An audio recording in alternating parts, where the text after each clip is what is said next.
కోటప్ప కొండ మీద ఒక్క కాకి కూడా ఎందుకు వాలదో మీకు తెలుసా?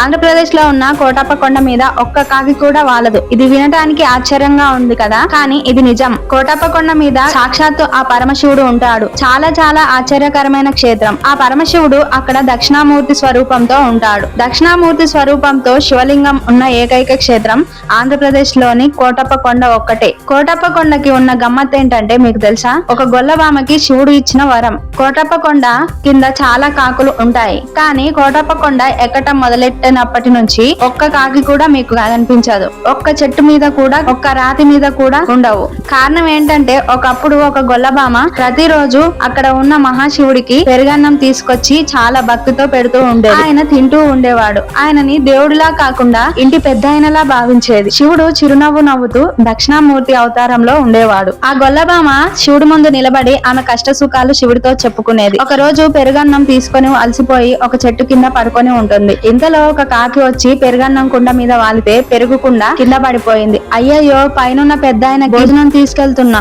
ఈ దిక్కుమాలిన కాకి వాలి పెరుగన్నం అంతా కింద పడిపోయిందని బాధపడింది. పరమశివుడు ఒక వృద్ధ బ్రాహ్మణుని రూపంలో కొండ మీద నుంచి కిందికి వస్తున్నట్టు కనిపిస్తాడు. ఆవిడ దగ్గరికి వచ్చి శాంతంగా అన్నాడు, నీకు ఒక వరం ఇస్తున్నానమ్మా, ఇక నుంచి ఈ కొండ మీద ఎన్నడూ కాకులు వాలవు అని చెప్పి అక్కడి నుంచి వెళ్లిపోతాడు. అందుకే ఈ రోజు వరకు కూడా కోటప్ప కొండ మీద పగలు కాదు రాత్రి కాదు ఒక్క కాకి కూడా కనిపించదు. పరమశివుణ్ణి భక్తితో కొలిస్తే చిన్న కోరికను కూడా తీర్చేస్తాడు. ఫ్రెండ్స్, వీడియో నచ్చితే లైక్ చేసి సబ్స్క్రైబ్ చేసుకోండి. ఓం నమః శివాయ అని కామెంట్ చేయండి.